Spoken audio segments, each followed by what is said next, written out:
안녕하세요. 박 소장입니다. 민간도심 복합 개발 사업의 운영 기준안, 특히 이 주거 중심형에 대한 운영 기준안이 다소 딜레이 되고 있습니다. 성장 거점형 같은 경우에는 6월 초에 이미 운영 기준안이 나오면서 본격적으로 사업을 준비를 하고 있거든요. 그리고 공모 신청까지 완료된 사업지도 있다라고 하니까 굉장히 빠르게 사업을 진행하려고 하는 것 같습니다. 반면에 이 주거 중심형 같은 경우에는 운영 기준안이 계속적으로 딜레이가 되고 있습니다. 아시다시피 이미 많은 분들이 이 부분에 대해서 과연 언제쯤 나올지에 대해서 굉장히 궁금해 하시는 분들이 많은데요. 실질적으로 저 역시도 굉장히 궁금하기도 하고, 왜 이렇게 늦게 나오지? 라는 의문도 계속 생기고 있는 건 사실입니다. 이 운영 기준안이 빨리 나와야 할 텐데 말이죠. 서울시 입장에서는 보다 완벽한 조건으로 이 운영 기준안을 만들기 위해서 계속적으로 딜레이를 시킨다라고 생각이 들겠지만, 현실적으로 이 현장에서 돌아가는 사업지의 모습은 절대 그렇지가 않습니다.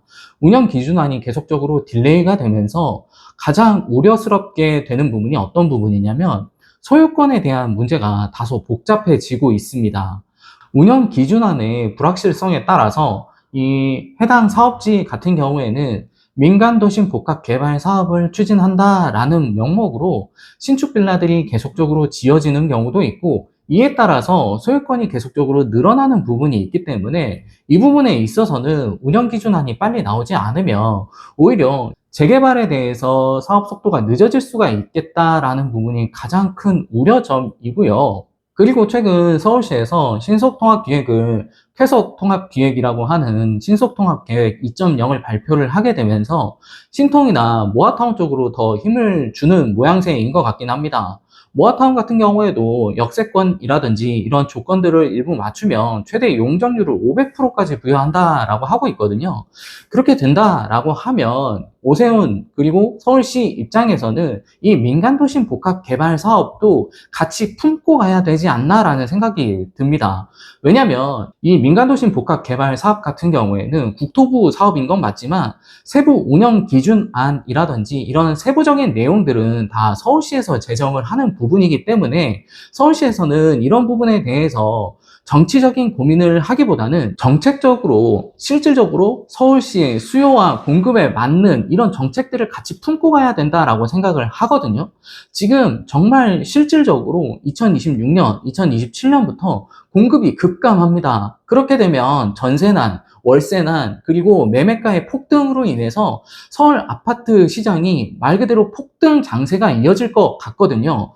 그렇게 되면 이 사업 속도를 빠르게 할 수 있는 민간도심 복합 개발 사업을 서울시 입장에서는 이건 국토부 사업이니까 다소 딜레이 거리에 두기를 하지 말고 같이 품고 가면서 서울 시민의 주거 안정에 조금 더 신경을 써줬으면 좋겠다라는 생각이 듭니다. 그리고 이 민간도심 복합 개발 사업을 추진하는 사업지 같은 경우에는 운영 기준안을 단순히 기다리고 있지 말고 운영 기준안이 나오면 바로 출발을 할 수 있게 신탁사를 미리 섭외를 한다든지 주민 설명회를 통해서 주민들과의 소통 창구를 조금 더 늘린다든지 주민 동의서를 미리 갖춘다라는 방식으로 해서 미리 준비를 해놓으면 사업이 운영 기준안이 나왔을 때 보다 수월하게 사업을 진행할 수 있다라는 생각이 드니까 사업을 추진하시는 분들도 이 부분을 참고를 하셔서 미리 다 세팅을 해 놓으셨으면 좋겠다 생각 듭니다. 그리고 투자자 분들도 마찬가지입니다. 운영 기준안을 기다려서 이제 운영 기준안이 확정이 발표가 되면 사실은 그때는 늦을 수가 있습니다. 이 운영 기준안이 나오기 전이라도 이 건물에 대한 가치가 그대로 보존될 수 있는 지역인지 미래에 대한 개발 가치가 살아있는 지역인지를 살펴보시면서 그 부분에 대해서 보다 집중적으로 관심을 가지고 투자처를 선별을 하시는 게 좋고요. 단순히 운영 기준안이 나오고 나서 그때 한번 현장을 돌아다녀 보겠다라고 하면 이미 늦으실 수가 있거든요. 그런 부분을 꼭 참고를 해주셨으면 좋겠고요. 이 민간도심 복합 개발 사업이라고 해서 다 좋은 것만은 아닙니다. 민간도심 복합 개발 사업을 진행할 수 있는 요건들을 꼼꼼하게 살펴보시고요. 그 부분과 같이 이 민간도심 복합 개발 사업이 진행이 만약에 되지 않는다라고 하더라도 미래 가치가 살아있는 지역을 잘 선별을 해서 투자를 하셨으면 좋겠습니다.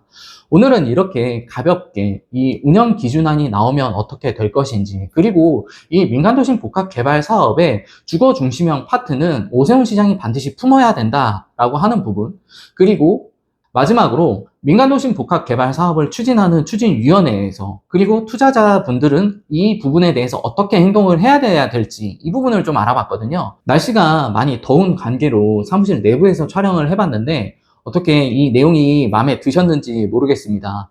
보다 가볍고 편하게 소통을 하시려면 박소정TV 오픈 채팅방에 들어오셔서 저와 함께 대화 나누시면 부자로 가는 길, 투자에 대한 올바른 길로 제가 안내를 해드리겠습니다. 감사합니다.